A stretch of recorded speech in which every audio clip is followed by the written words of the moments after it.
diagnosed with panic disorder a couple of years ago. First time it ever happened, I thought I was having a heart attack. So I went to urgent care.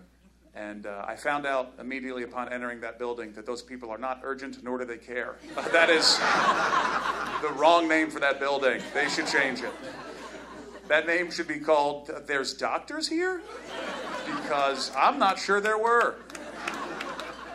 The one nurse was putting the patches on me, and then she went to go do something else, came back and realized that one of the patches was not put on, and she panicked and she just started looking for a place, and I swear to God, she just goes, and she just, right on my forehead, I go, I don't think that's where my heart's located, lady.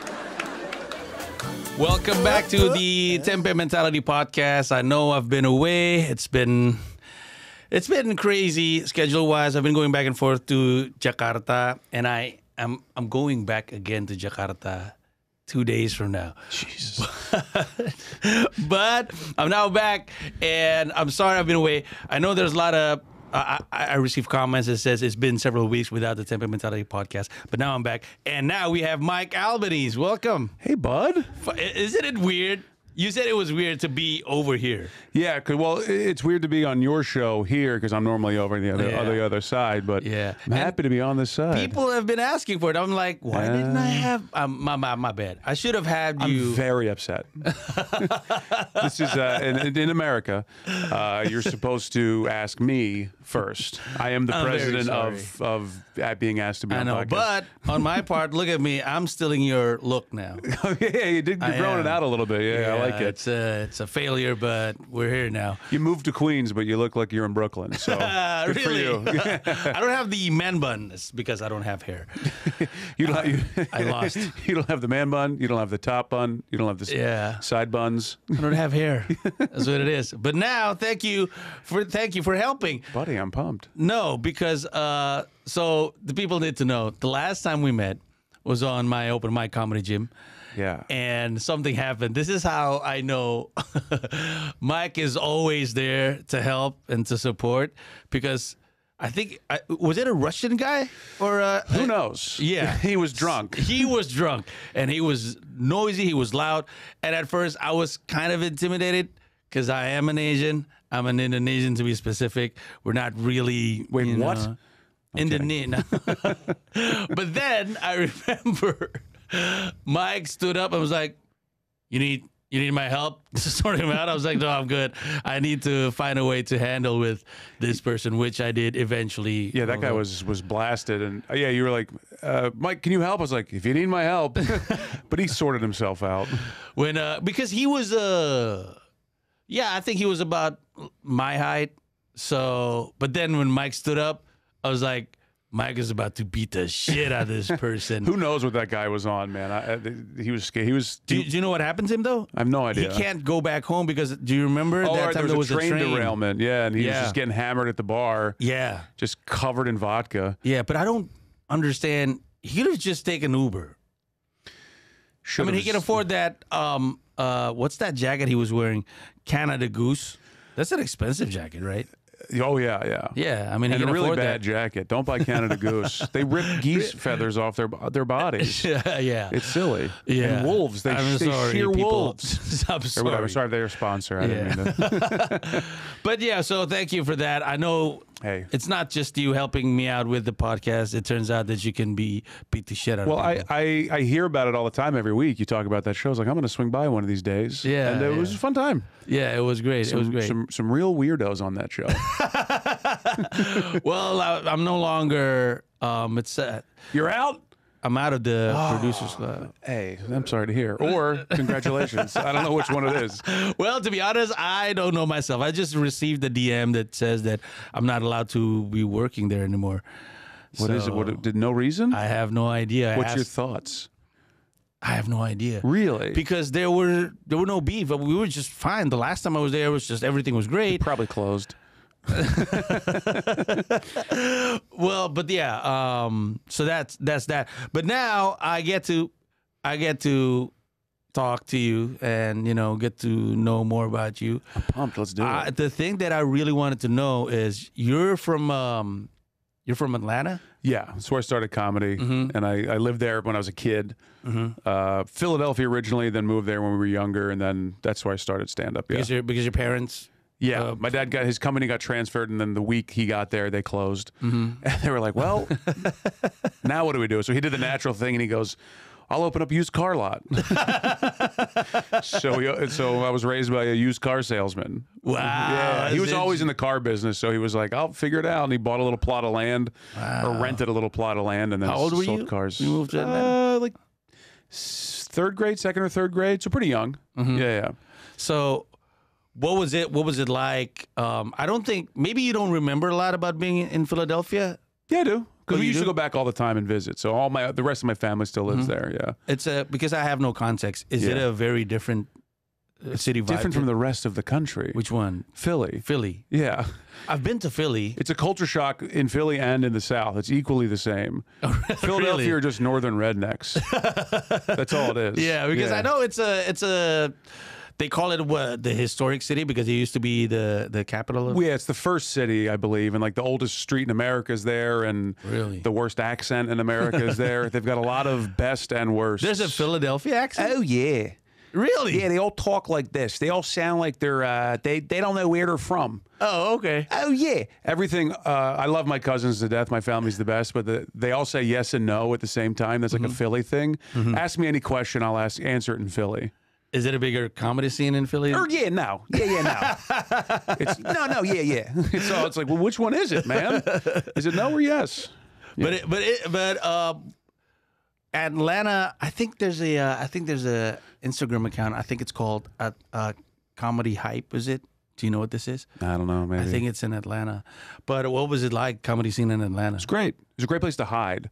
What do you mean by to hide? Well, New York, LA, some Chicago. Like if you're starting in that city, it's real. Like you're immediately like there could be an agent or somebody in the crowd that could help. And if they get that first bad impression of you, it could take a long time to shake that. But in Atlanta, it was just you and your comedy buddies just hanging out in front of people that don't matter in like the business.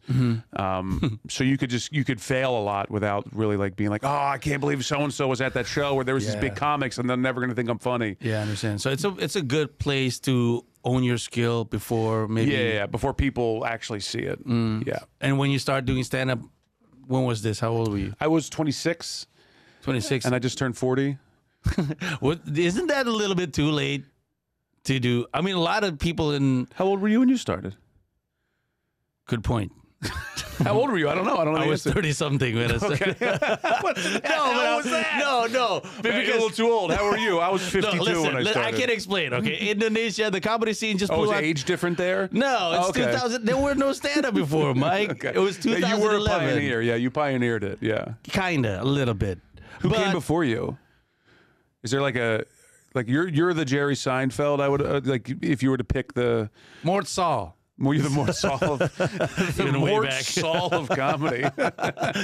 No, but I mean, because when I do mics here in New York, they're just kids, like 16, 17. I thought, and I've been watching documentaries. Seinfeld was young, Chris Rock was young and starting out.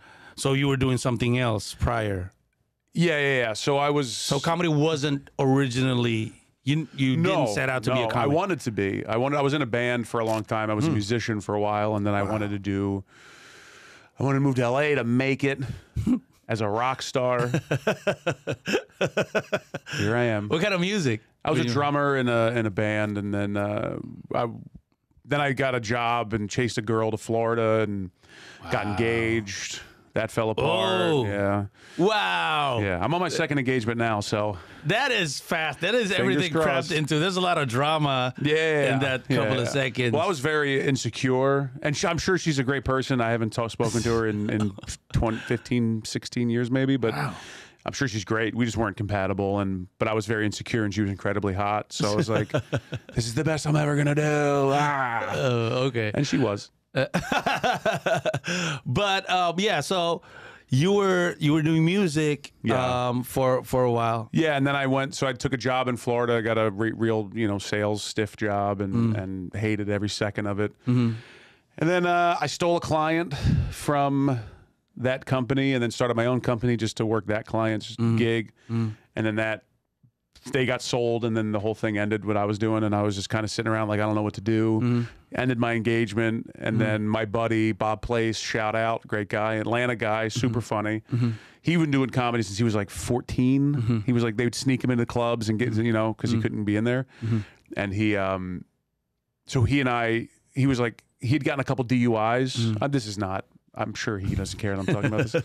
And he couldn't drive anymore. And he was like, hey, I know you're in a shitty situation. Would you want to like be my manager and like drive me around? Because we were like best friends from growing up. And I was like, no, but I'll open for you. Like I want to do comedy. And so we drove around and just did tons of gigs for years all over the country, basically. And just getting my ass kicked in all these That's clubs. very interesting, the way you start your career, by opening. Just bombing miserably in front of like the worst crowds ever, and some big crowds, some small crowds, and just doing that. And then in the meantime, being in Atlanta and getting in the mix and like finding my crew of people that I now are still best friends with. And what's his name again? I'm sorry. Bob Place. Bob Place. Was he this is going to sound weird, but was he the right person to learn comedy from at that time, or you were just, well, you know? I wasn't I mean, I learned from him stuff, but I think the real learning is from like doing it and trying it and failing on your own. Because comedy's a one-person sport, you know? So like you can see and we saw all kinds of comics, and we were, you know, so he and I were learning together. You know, he was like a guitar act when he was a kid, but then he moved into regular stand-up. And so he was learning, I was learning, but he was definitely like way ahead of me as far as like getting out there and doing it, and yeah, just being, that whole thing was great. And we still talk all the time. What was it like? What was Atlanta crowd like? They're great.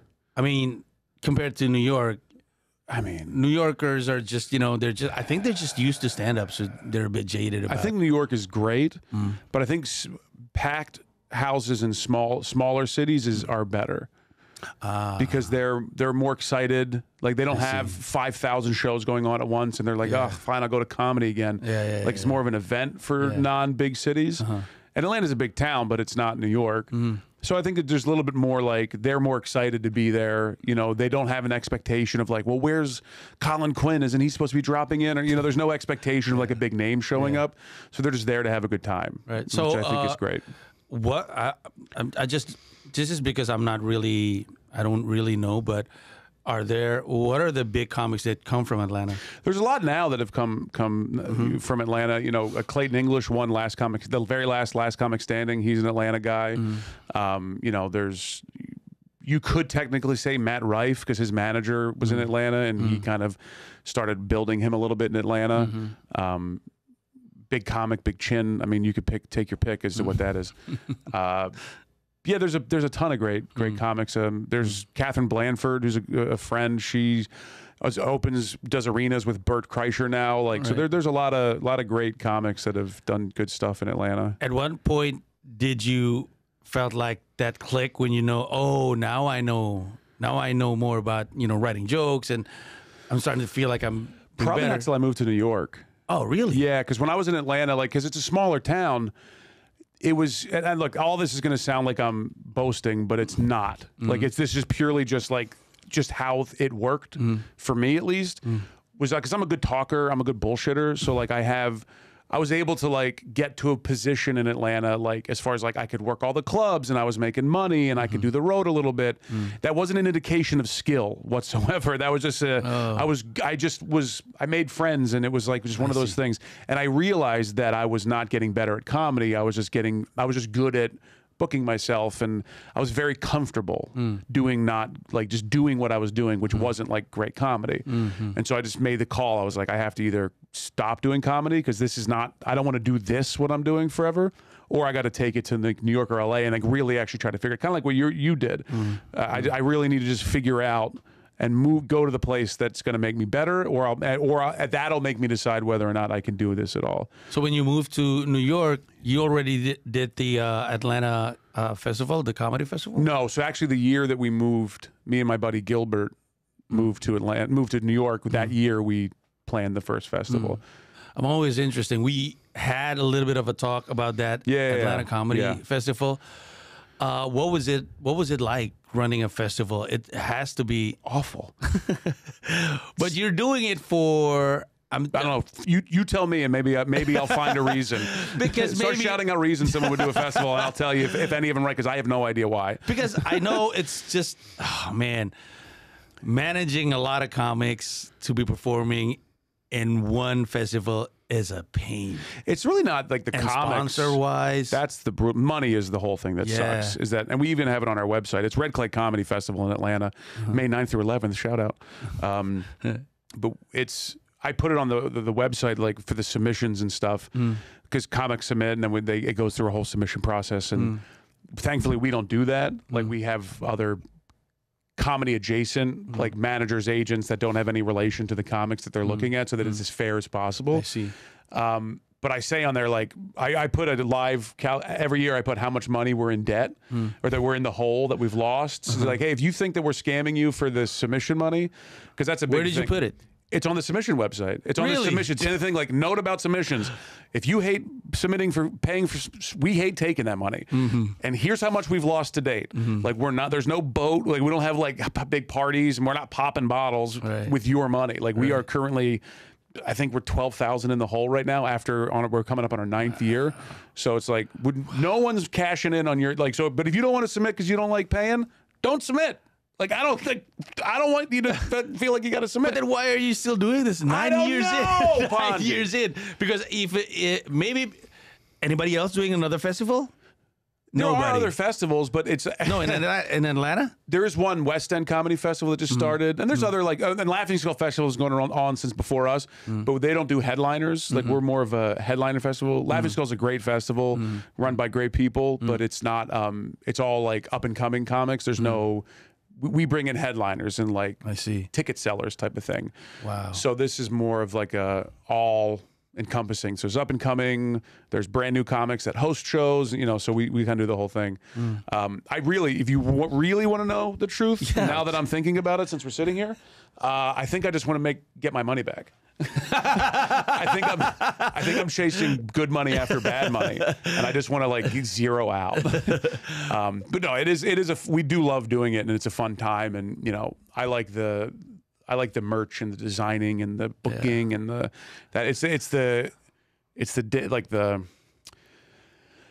process I like. The execution of it is I had a panic attack the 4th year, right before the first show was going to open, and I had to leave. But the 2 other people that were helping me run the festival. Right. Well, how did the I had to run that night because I left. how did the pandemic affect the festival? Because It was kind of great. Because you don't have to do it. Well, we got to take a year off, and then Yeah. and then we lost money because we had a bunch of stuff moving, and so we got bailed out by the government, and so we were able to put some money towards the debt, Right. And then also we bought like capital and stuff to like help progress the festival and put into the business, obviously, because that's what you're supposed to do with that money. But we did, and so. It was nice to take a break and realize and decide what we want to do. And we thought about shutting it down, but we're dumb. When you start opening it again after the It was tough. It was tough getting people out, and like there was a lot of restrictions, and a lot of people didn't want to come out because they weren't sure still. Because we did it right away in 2021. We missed 2020, Wow. but it was still like a bit of a pain in the ass. But this year I think is the year we're finally actually got our heads on straight. We got killer headliners. Our back end deals are better.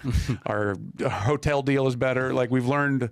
I have a doctorate in festival management now. Yeah. So yeah. And 9 if you want to years hire me to run your festival, I'm more than happy to do it. 9 years in, if you stop, there would be a huge void. People are definitely going to miss it. Yeah, and I don't want it to stop. I'm in the process. There's new people that I'm working with to try to like slowly, gradually take over the festival, and I can still be a part of it, but not as much because it's just it was a heavy burden. Do you remember one specific year where it's just the best? Yeah, it was not the best as far as like the most fun I had because I've yet to have fun at the actual festival. I see people now. I'm like, hey, have you done? I talked to Tom, who's running the boards today. I said, hey, have you done Red Clay? He's like, no. I was like, oh, I have no idea because I'm so like my brain is so fried those weekends that I'm like I have no idea who's been there. They're like, hey, Red Clay was great. I'm like, what? I didn't know you were there. But we did. You know Roy Scovel? I don't. Great comic. He's got a Netflix special, and we recorded that special at the festival. So we actually produced the full, and it was awesome. It was a really fun experience to see it. Jack White, I don't know if you know the White Stripes. Jack White, yeah. He produced the special, and like it was really cool to like be a part of that process and watch that actually come out. And it's still on. And then also Roy's a buddy, and Gilbert, who he's like best friends with my buddy Gilbert, who started the festival with us. We were in the special, like he did sketches, so we got to be in it, and like that was really cool of him to put us in that. So that was like the most memorable one. Would you? What would you say? So you told me that one of the main differences from your festival and the others is that you have headliner shows. The Atlanta one. Well, the new West End one has headliners, but yeah, we were the first ones to do that in Atlanta. So the others are just like a lot of comedy shows and yeah. So Laughing Skull's like a competition, or I don't know if it is anymore, but it was like you'd win rounds and you go to the finals, and there's tons of managers and agents. So it's more of like a I see. kind of like a smaller version of like a Just for Laughs or something like that. Right. But yeah, ours is just showcase shows, headliner shows, and just parties. And how many? Like in a weekend or the whole? Thursday, Friday, Saturday. Thursday, Friday, Saturday. So how many venues? 6, 7 venues. Wow. Depends each year. Yeah, it's a lot of fun. Plus after parties. Yeah. Yeah. We haven't announced it yet, but we've got Cypher Sounds, who was a huge radio DJ here, and he DJs for Chappelle on the road. He's doing a show, and he's also DJing our after party, which is going to be sick. Yeah, we're really excited about that. Which is interesting because we were also talking about the New York Comedy Festival and how people in New York seem to not know there's a comedy festival going on. No. Yeah. And maybe, I mean, some do. I'm sure there's hardcore fans that get it, but if you're into comedy, you would know about it. But if you're like in the city, like you're, I don't know, maybe on a vacation or something, there's nothing that says that there's a comedy festival going on. Yeah, I think it's because I think it too big? Is it because the city's? I think it's the city's too big. But I always see a festival like, so ours is like you could walk from show to show. It's all within like a 2-block radius. Everything's going on, so that's like a festival grounds. Yeah. New York is just so spread out that there's really no. It's just individual shows and tickets, and they have a great thing going. Yeah, they have huge names. Yeah. But the festival part of it's a little murky with like. The party and festival environment of it all, You said that it works for some people. That just for us, we do it all in like one little area. I guess. I think it's when you can move around from one venue to another, it does give that festival feeling. You walk out of a show, and then next door there's another show about to start off, and it's all new comics. So it's like comedy fans. It's just like you just bang around all weekend. I've never been to the Montreal, but it's kind of like Edinburgh, right? Whereas the whole city is smaller, but it's like a little tiny Edinburgh. Yeah.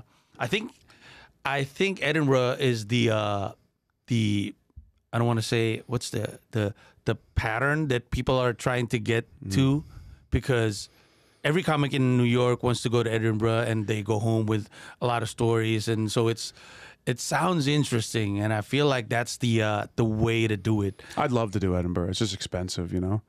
I mean, as a comic to go I would love to go to Edinburgh and do a show, put a show on. It's just a lot of money, because you have to be there like for a month. You're there for a month. You pay for your promotions. You pay the theater. From what I understand, like it's just you have to pay to live. Wow. Prices go up because that's what everyone's there for. So it's just. You're talking 10+ K, I think. So when comics go there, it's purely they're investing in themselves. Exactly. Yeah. Does anybody ever gain recognition because of? People get like I mean, it's like probably the world's biggest stage for comedy and like live performance and all that stuff. So I again, I've never been. I'm just saying, what I hear. I heard the last one though was tough because it was happening during the middle of a train strike and a trash strike. Wow! So no trains were running and there was trash everywhere. And so you couldn't even leave on a train to get rid of the trash smell. Because, I heard it was tough. It was a tough one. I think they timed it at Edinburgh to be like. Help us out. Pay us. Pay your people. Pay your people. Stop this. So, apart from your own festival, have you done any other festival in the U.S.? Yeah, I've done a bunch of festivals, and There's some great ones. Yeah. Do you have like a favorite? I like I don't know if they still do it. Memphis Comedy Festival had a really cool festival going on, and they let me. That was one of the first headlining shows that I had done, like or festivals, which was really cool. And headlining's like I closed a show. I did 45 on a show. I was not a headliner, but it was cool to stretch my legs and like. Oh, it was cool. Like it was neat to have like a little piece of, even minuscule, like a little recognition went a long way to help out with that. So I'm guessing almost every city in the U.S. has its own. Yeah, there's tons of them. Yeah, there's some good ones out there. High Plains in Denver is a huge festival. Yeah, any of them actually pay like good money? No. I wouldn't expect to get paid from most festivals. Yeah, Skankfest, I hear I haven't done it, but they pay a little bit. And there might be the only ones that actually pay like if you're not headlining a show or like your own show, it's mostly like you go for the networking, for the spots, for the opportunity. Right. But like I said, most festivals probably don't make money, so it's more of like a labor of love. Yeah. Unfortunately. But if there's anyone out there with a ton of money that wants to just angel give money, is that the term? I don't want you to invest because you ain't getting it back. So is there like a gifting rich person that just wants to say, hey, I like comedy, here's a bunch of money. Shady money might do that. As long as I don't got to give it back. It'll be the shadiest of money because you'll never see it again. But I will spend it in very fun ways. Don't worry. So when you moved to New York, that was like how many? Right around 10 years, 10, 11 years ago, yeah. 10. From now, yeah. What was it like, comedy in New York? It's awesome. Yeah, because starting over. You start over. Like you find your clicks, you gotta navigate. Most people like the first 7-8 months maybe I was like, I gotta go. I can't do this. I was getting lost on the trains. I was in bed sometimes like 7 o'clock because I'm just terrified of like going out and network. I'm not good at that. So I was just like, fuck, I don't want to do this, man. And I think after like the year mark, you're like, okay, I kind of feel like I'm doing something right. Yeah. Not even if you're not like, you're getting a little bit funnier, but also like you're just being able to navigate the city is like an accomplishment. That is true. I was just thinking the way you describe the festivals, and by my own experience that you have to pay here to do mics, it's a very expensive city to be. Do that. You shouldn't have to do that. Yeah. And now that you're not doing the show anymore, don't pay for mics. I went to your mic because I wanted to support and I wanted to hang out and I wanted to like watch you do comedy and I wanted to do but like it doesn't help anybody but the bar. So yeah, but it's okay to buy a drink rather than if you want to buy, you should always support the venue in some way. But I just find that paying for stage time is like, just like don't be a bringer. Don't do bringer shows because they're just going to look for the next bringer. They're not there to develop you. They're there to sell tickets. So like bringer shows are all like, I guess there's probably good ones out there, but if you're being asked to bring 20 people and they're paying $25 a ticket and you're not making money, what are you doing? You know what I mean? That's just for the enrichment of the bar or the survival of the bar, whatever it is. Yeah. I don't recommend it to people coming in. That's usually the first thing I tell people when they move in. If they ask me, what should I do? I'm like, don't do bringer shows. Don't do paid mics. Sorry. No, it's okay. I never push anyone away from your show. And I did your show. Yeah. And it was so much fun. I'm glad. And actually, like, you know what's so funny is that for the longest time, I was like, don't pay for mics. And I did yours. I was like, it was all right. Because I had such a good time. But I also haven't done a mic in years. So it was like, it was just kind of, it was nice to go back and do that. So you said that the first 7 to 8 months, you were like, I'm going to move. I don't want to be here. This sucks. Thankfully, I moved up with my buddy Gilbert, who I run the festival with, and me and him were both in it at the same time. And my buddy Josh, but he like moved in with a girlfriend right away, and then he left the city, so he didn't really. We were still like really tight, but he just didn't really find his groove here, and he left. I don't know if this is just me, and maybe I saw it in a wrong way, a wrong perspective. But when I moved to New York, coming from Indonesia, I felt like the comedy here in New York is very specific. Again, I could be wrong, but was it something that you felt as well from Atlanta, the type of comedy that works there? Yeah. And then you moved to New York. Yeah, but like every city is different. If you can get your comedy to work no matter what, I think that's the ultimate comedy. You know, like I mentioned Clayton English, who was from Atlanta. He was one of these guys that could do the exact same set and still is. He can go to the urbanest of urban rooms, to the mainstream of mainstream, to the bar with nobody, to the hipster. Like he could hit do the exact same set and murder, just full on machine gun murder. And that's like, to me, that's the best when you're not tailoring your stuff for anybody. You get a little bit of like, you know, you can do a little bit like you don't, oh, this room doesn't want me to curse a ton. All right, I'll cut down the curse. Like that type of stuff I think is fine. But like, if you can do the same bits, the same material and crush no matter where you are, that's, I think, the ultimate comedy. And you do that by developing your set going elsewhere from city to city, or you can just do it in New York. Develop your voice, like figure out what you're saying, and then I didn't come up with this phrase, but I forget who said it, but I heard once, and I've felt this a lot, is that the job of a comedian is to go live life and then report it back to the audience. So like whatever your experiences are, you don't tell them how they want to feel, you tell them how you feel, and you try to relate it to them. So I think that's kind of the move. And you see a lot of the comics that have made it and they're super successful. A lot of them aren't funny, but so a lot of them are. There's so many great comics out there that are, you know, just killers, and they do their bits and they do their set, and it's great. It works for wherever they go. You're friends with Tom Delgado for a long time. He was in like in the same class with you when you started. When I moved to New York, I met him early on. What was the group? Who were in that class of comics? I mean, my group that I hang out with a really good gang of people, like Alex Pavone, Nathan McIntosh, Tushar Singh, Robbie Slowick, Casey Balsham, Case Rosso. There's a bunch of comics that are like people that are Alexis Guerreros is still one of my great friends, and now he's got this like huge show on CBS. But we kind of all, those are kind of the gang. Was it it's because back in Indonesia, there's this community that's actually organized community. It's called Stand Up Indo, right? And so and we're very close knit. Everywhere we go, we hang out. You know, it's are you open to new people coming into that? Yeah. Oh, good. Always. It's a huge family. Let's say I'm from Jakarta. Let's say I'm How do you say the name where you're from in American though? You do it with your accent, which is how you say it. But I'm just curious how I would. Jakarta. Yeah, but I can't say that. If I can't be like, hey, this is my buddy. He's from Jakarta. Like I sound like an asshole. No, you can say Jakarta. Jakarta. So if I say Jakarta, that's fine. Yeah. But I'm just curious. You say it so good, and I always like I'll never be able to say it like that. I'd love to be able to say like, yeah, I'm just going out to Jakarta. But that I said it wrong, and I probably sound like a jerk. No, but I bet the Indonesian would appreciate you saying shout out to Jakarta, Bali. What other cities? What other Bandung? That sound like Italian? It does. Give me 2 pounds of Bandung. Give me sausage Jakarta while you're on the way out, huh? It does. We got when you make it extra that way. cheese on that. Give me another one. Jogjakarta. Is there another extra cheese in that Jogjakarta? Is that a different place than Jakarta? That's different. That's South Jakarta? That's Indonesia's Philly.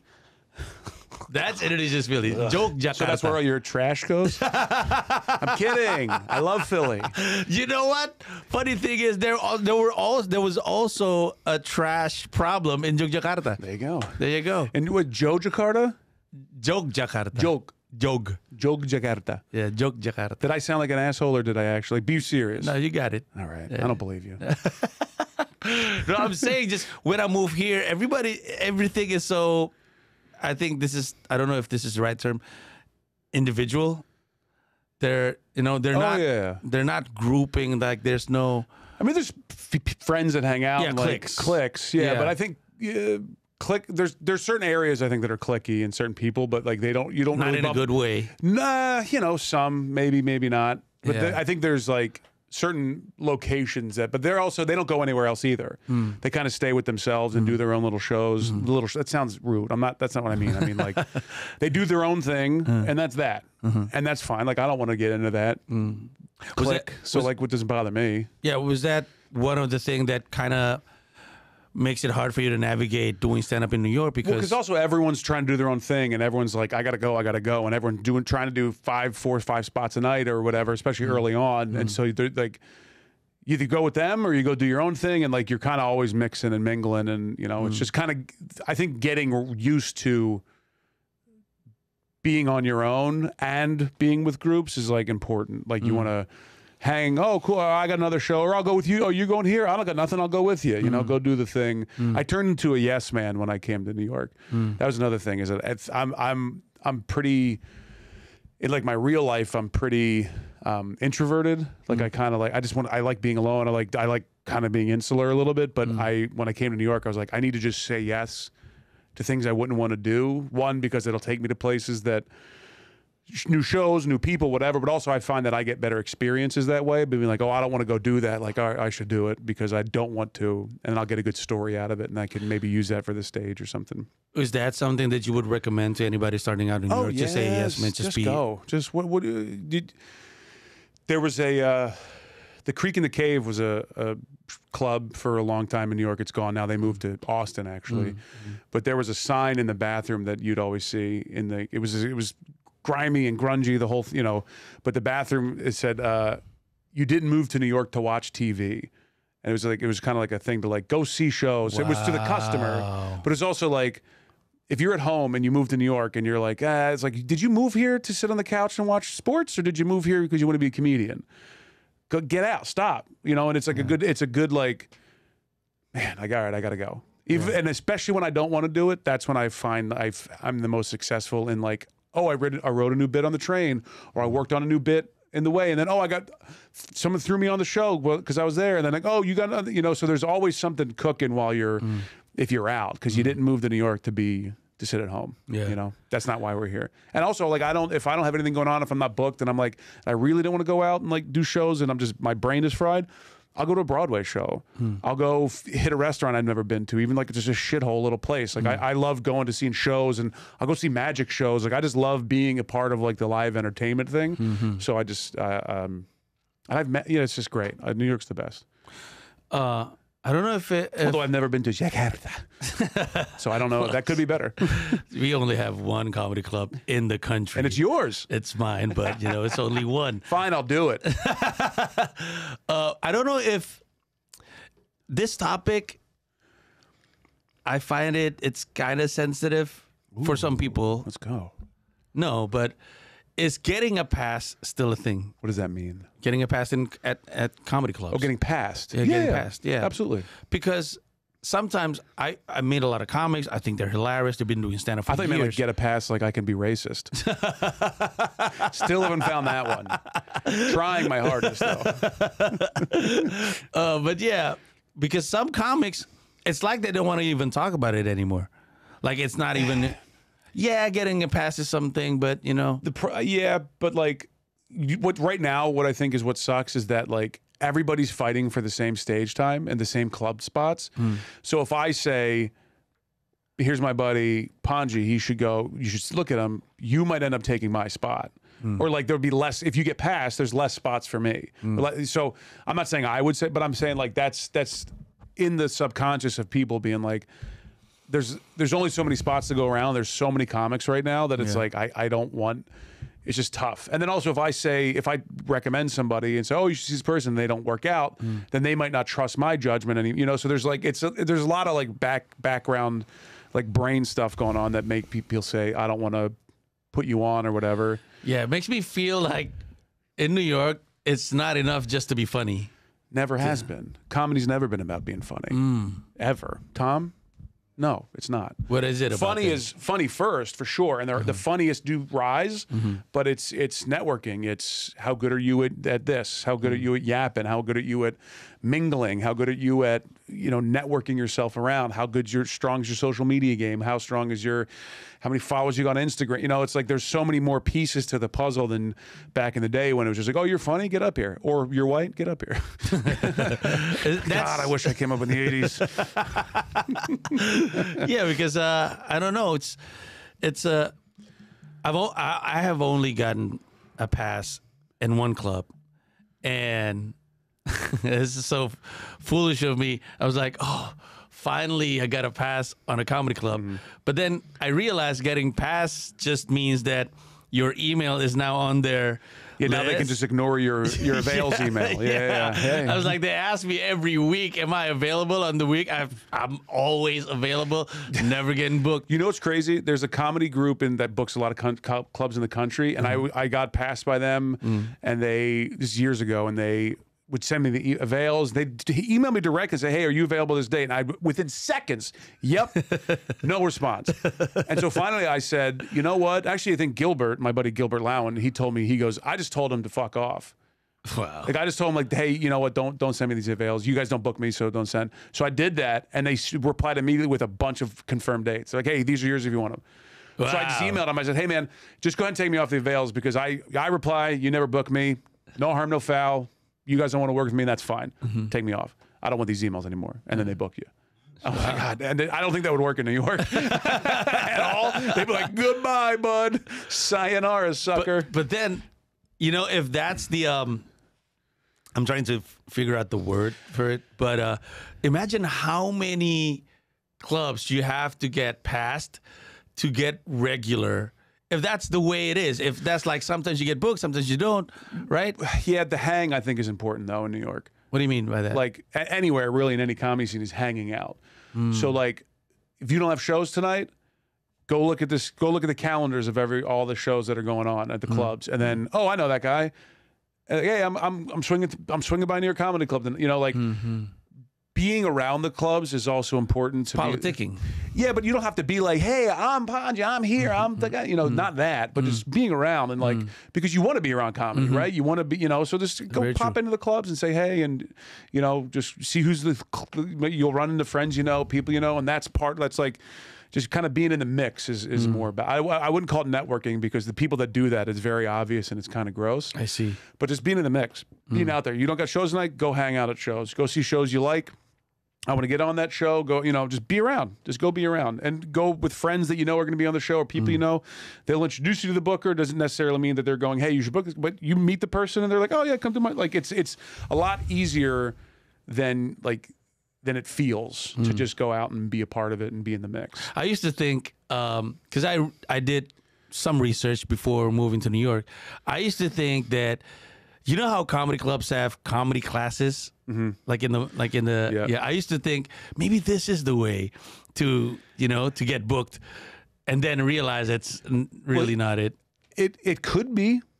Like like Anthony Jeselnik started off taking comedy classes. Really? Yeah, but Wow. so there are instances that's true, but it's like it's not. If you go in with the mentality of, oh, I can learn about a little bit about comedy, I can learn about the city. That's the right method to if you want to take a comedy class, but not like, oh, I'm going to take this comedy class so I can now I'm a comedian. That's not really how it works, unfortunately.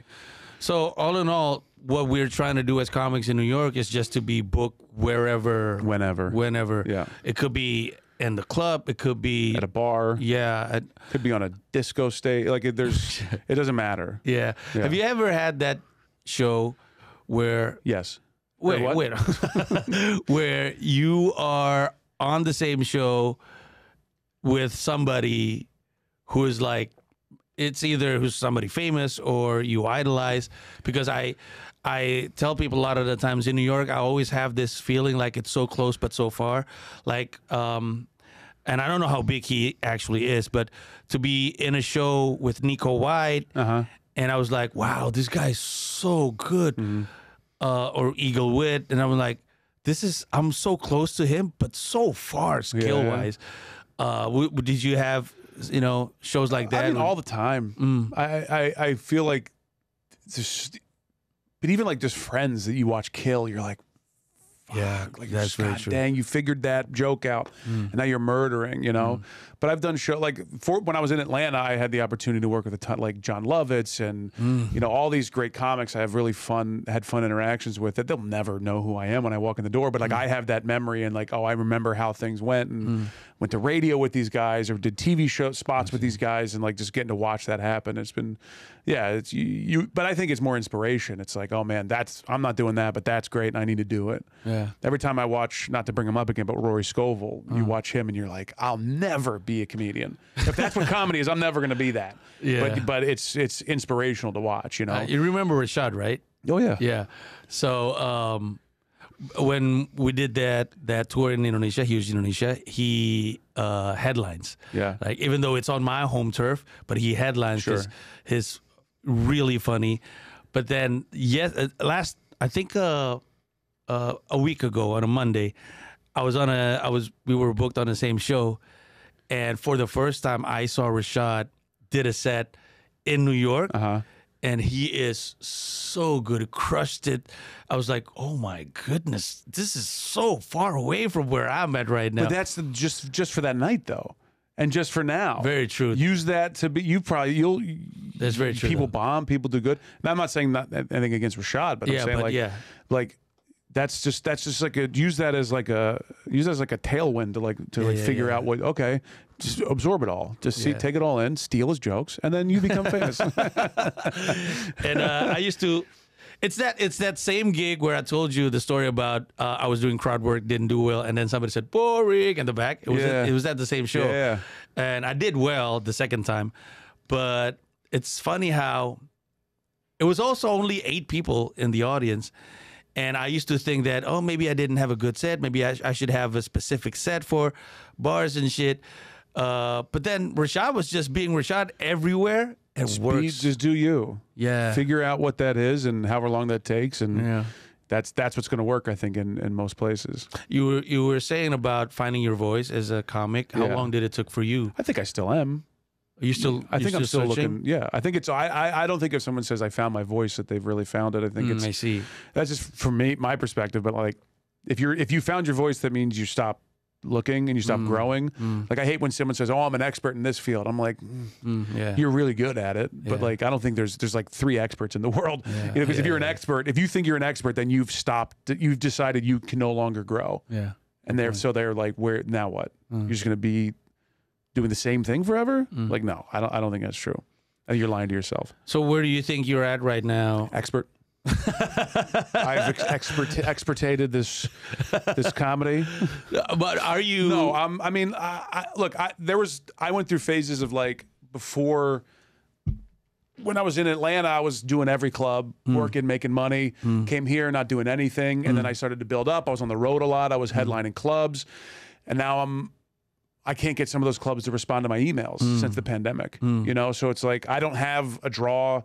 I don't have the power of like a big comic. And then also the studio, like I did this as a reaction to COVID, to start my own podcast. And then that fell apart. A couple of fists got thrown around and I was like, well, I still have the lease. Let me use it and help buddies and like just charge enough money to cover the bills. And that'll be fun. And I get to meet cool people and like do fun stuff.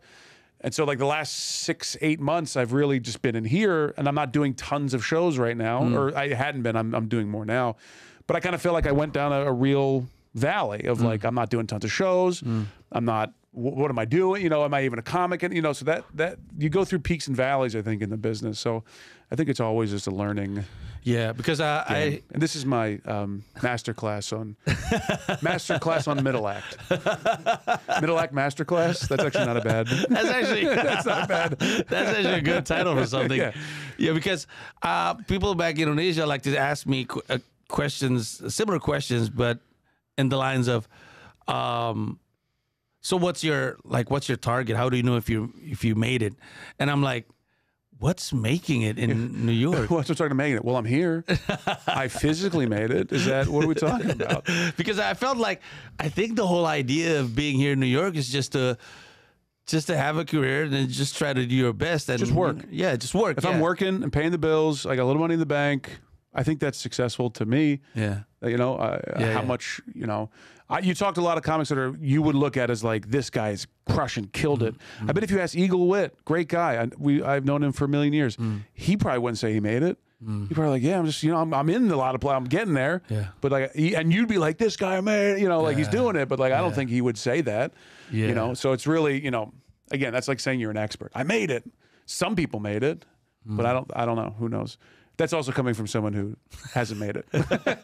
So to take my perspective I think with it was, grain of MSG. I think Jerry Seinfeld was I think he was being interviewed. He made it. In case that was up for a debate. Yeah, he's one of the ones that made it. But I think he was interviewed by Kevin Hart, and Kevin was asking Two struggling comics talking about comedy. Fuck those two. He was talking about Kevin Hart asked Jerry about what do you think making it is for you? What do you think? Oh, he asked, what's success for you? Have you reached it? And Jerry Seinfeld's answer is interesting. Jerry Seinfeld lowered his hovercraft and he said, "What'd you say? Was that Kevin Hart? Did you say something to me? Sorry, I was very much above you." Love Jerry Seinfeld. But he says, I think it's success if you're still working. Working is what he defines as success. Yeah. If he said, if you're 60 and somebody still wants you to work for them, that's success.